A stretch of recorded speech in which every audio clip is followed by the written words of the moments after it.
Welcome back, guys, and today we'll be looking at obstructive sleep apnea.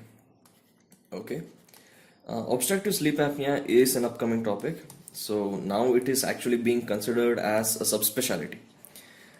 Not in India, but other places like in America, US, UK, and all, we have it being upcoming as a subspecialty. Even especially childhood obstructive sleep apnea is also another specialty as it's being considered as that. So again, it's going to be important for your entrance as well. And old edition books, I don't think they mention it. So only the new have been updated with it. It's gaining a lot of importance. So we'll get right into it. Now, obstructive sleep apnea is not snoring. Okay, you see a healthy person who's sleeping. The healthy person, when he goes to sleep, he does not snore. But when that person consumes a large amount of alcohol, then during his sleep, you can see that alcohol will be causing snoring. So one of the point you need to remember. Now, this is because there's a relaxation of the muscles of the pharynx. So there is a decrease in tone of the throat muscles. Yeah. Now, because of decrease of the tone in these muscles, there's going to be a snoring. But when does obstructive sleep apnea occur? Obstructive sleep apnea is caused when there is a total collapse of the musculature. Okay, so here we were talking about a decrease in tone. Here there is zero tone or no tone, complete absence of tone. So obstructive sleep apnea is the next level of snoring. Okay, now how do we know that apnea is occurring during sleep? So there are a few criteria which you need to remember. Number one, apnea should last for more than 10 seconds. Okay, so apnea, that cessation of breathing, should be occurring for more than 10 seconds. That's when you consider it as one episode. If it occurs for more than 10 seconds, it's considered as one episode. Okay, and 5 such episodes are common per night. So this is what we see in normal people. If it's more than 5 episodes, this will be considered abnormal. So this is abnormal. Still, it's not obstructive sleep apnea. We have a separate different criteria for that. Okay, so first you need to know what's apnea. So it should be more than 10 seconds. Second, you should know what's apnea index. What's apnea index? Apnea index is number of episodes, such episodes, that is cessation of breathing for more than 10 seconds per 1 hour. Okay, third, we have something called hypoapnea.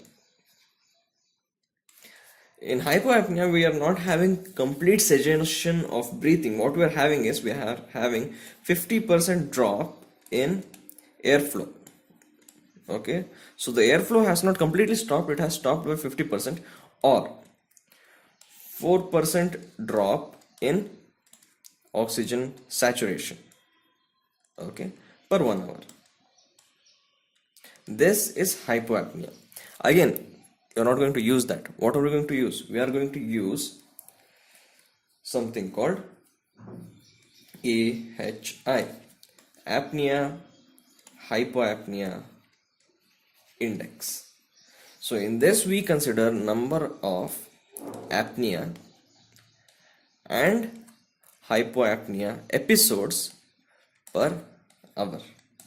Okay, so this is how you diagnose it. So you know what's apnea? Apnea is cessation of breathing for more than 10 seconds. Hypoapnea is decrease in the airflow by 50% or decrease in saturation by 4%. So you know that saturation should be 98 to 100%. But if it's falling below that, so it's somewhere around 95 or somewhere around 94, so that's considered as hypoapnea. And you count the number of episodes per hour. Now, when you have normal individuals will have less than 5 episodes per hour. So that's how you know it's a normal person. Then we have mild, moderate, and severe grading. So 5 to 14, 15 to 29, and greater than or equal to 30. That's how you grade if the person is having obstructive sleep apnea. And there's one more thing which we use. It's called the Epworth sleeping scale. Okay. So it might be, useful, but the theory behind it is actually quite nice. Epworth sleepiness scale. The name is important, it might be asked for you. So what we do is we ask a patient 8 questions. Okay, 8 questions regarding how likely the person is to fall asleep. Okay, in certain conditions, and then we tell him to give a rating on that. Okay, so we have 0, 1, 2, and 3. 0 being not likely, okay, and 3 being every chance of that thing happening. Okay, now the questions are quite simple, like it deal with everyday life. So does he fall asleep while watching the TV? Does he fall asleep when he's sitting in the passenger seat? Does he fall asleep in the traffic? Okay, so during doing day-to-day activities, does he fall asleep, and what's the likelihood of that happening? And while you finish that, and when the person grades you, you add all that up. It's a questionnaire, so you add the grading which he has given, so the maximum score and the minimum score you would be getting. Okay, the basic idea behind this is, if the person is snoring, okay, if the person is snoring, or if the person is having apnea during his sleep, there is going to be decreased oxygen saturation while he is sleeping because of decreased airflow. Now, because of this occurring, since there is a decreased in oxygen saturation, the person's body will try to compensate by falling asleep in the morning hours. Compensate in morning hours. So greater the likelihood, greater the score on the Epworth sleepiness scale, then greater the condition that he is suffering from. So it's a questionnaire which is asked, which is of some diagnostic value. Now, pathophysiology.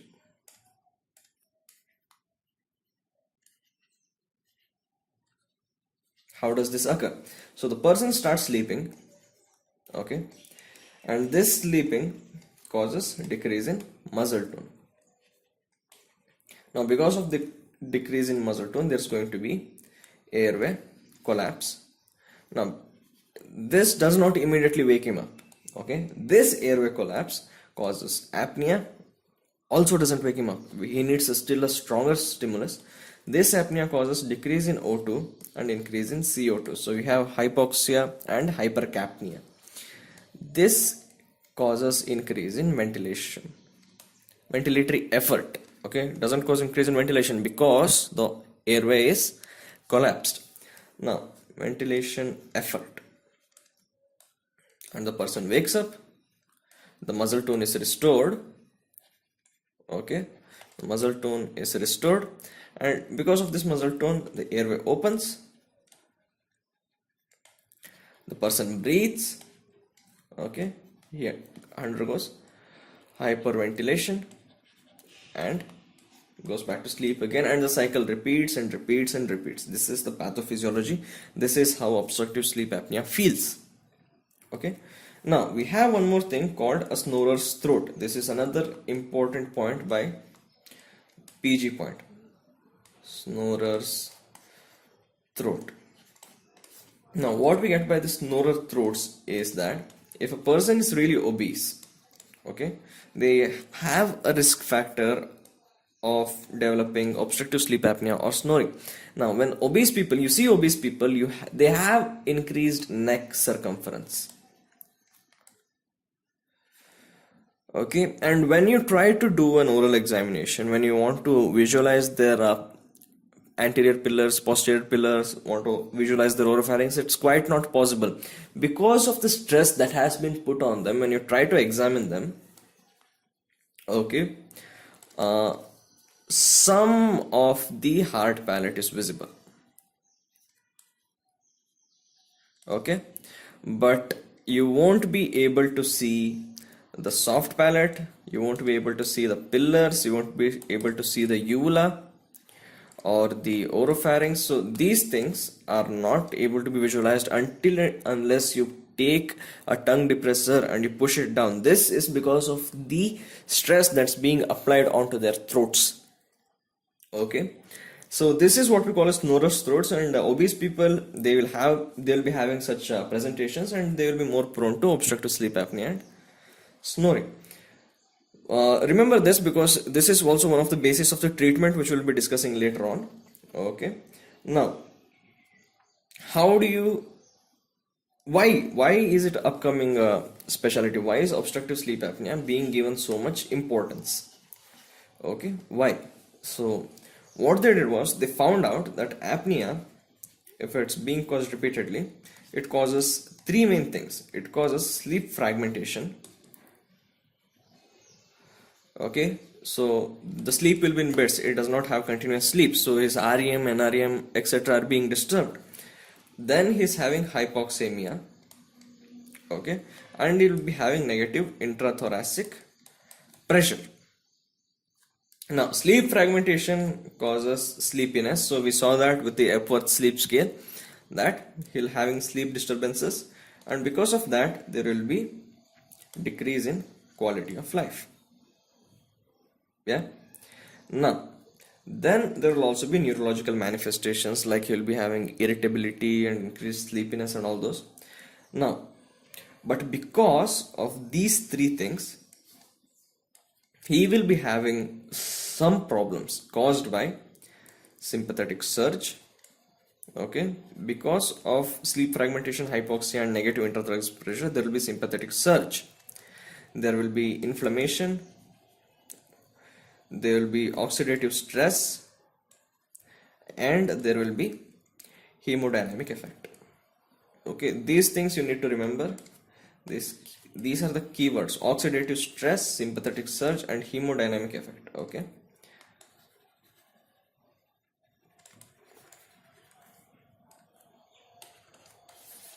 so you have these things, and you need to, these things will be leading to some critical problems, like you are having arrhythmias, you'll be getting all kinds of heart problems, there is increased risk of MI. So the things which you'll be getting, those are the serious complications are hypertension, okay, coronary artery disease, congestive heart failure, arrhythmias, you have CVA, and you have pulmonary hypertension as well. And these are just the serious things I'm talking about.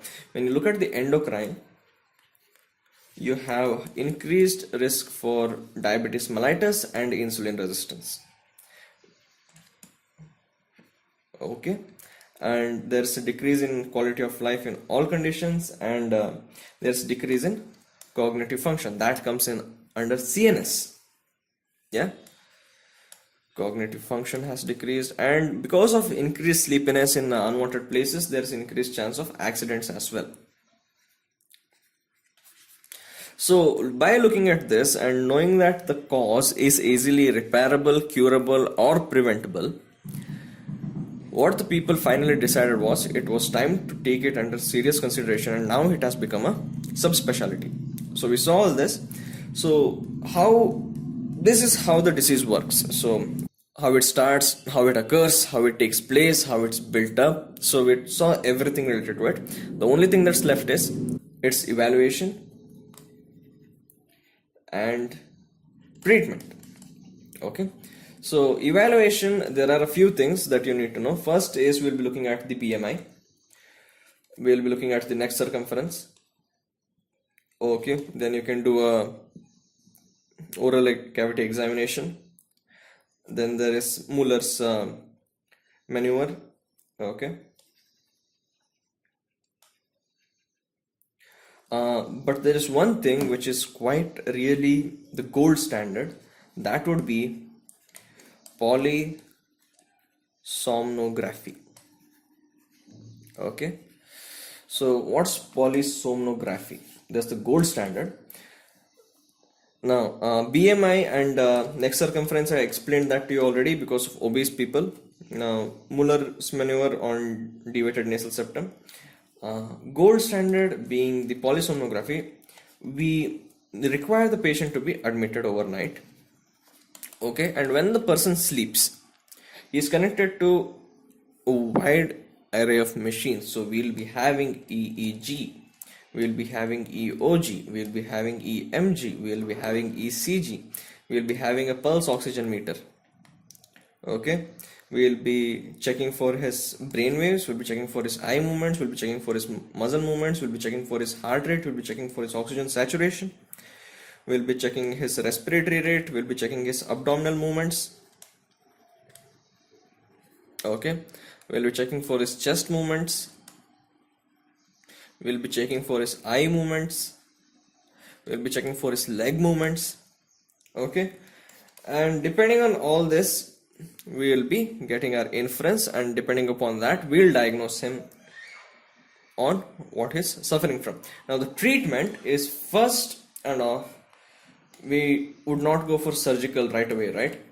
So we treat him with medical measures. So first thing is modify lifestyle. So if the person's obesity is cured, then there would not be a problem existing. There would be a risk factor. So, and decrease alcohol consumption. See, that's the second thing. Second is CPAP, constant positive airway pressure ventilation. There's a video on this in my channel. You can go search for that also. It's an upcoming topic. It's also important. Used in anesthesia, used in obstructive sleep apnea, childhood sleep apnea, reduces respiratory distress syndromes, all those. And there are some oral and nasal appliances, okay, which can be put into the person's pharynx, mouth, nose, so to prevent such things from happening. Now, second thing, surgical. What happens is there are some risk factors for obstructive sleep apnea. Now, obstructive sleep apnea not necessarily be because of collapse of throat muscles. It can be because of some of the other things like adenoids, hypertrophy, you can have deviated nasal septum, and you can have tonsils. So these are the causes for snoring, and they can also cause obstruction. If the tonsils are really enlarged, you cause obstruction to breathing. So these things can be treated: adenoid curette, DNS by septoplasty or submucal resection, tonsillectomy. And then there is one more thing, that's UPP, uvulopalato-pharyngeoplasty. Okay, so that's a very big name, uvulopalato-pharyngeoplasty. Basically what they'll be doing is, you have an oral cavity that's looking somewhat like this, right? You have the anterior pillars, the posterior pillars, the soft palate, the uvula. Okay, now what they do is they cut this part, they cut it and they take it off. Okay, and then you have an oral cavity that's a little bit more roomy, so it will be looking like this. Okay, this will be your tongue. So when they remove all these excessive parts, they hope to accomplish a more roomier cavity so that there's nothing that's falling back on. If it's done by laser, it will be called LAUPP, that's laser assisted uvulopalato-pharyngeoplasty. Okay, there are some other things also which can be done and which are done. Again, you can do a dynamic MRI to actually figure out the extent and the organs involved. Then there is genioplasty. Okay, because genioglossus is the life-saving muscle, they're going to advance it a little bit to prevent the tongue falling back. There's advancement of the hyoid bone. Since hyoid bone is the main source of attachment to all those muscles, what they do is they lower the hyoid and bring it forward. So lower and forward the hyoid. Again, such surgeries are present. So that was obstructive sleep apnea. Thank you guys for watching. See you guys in the next video.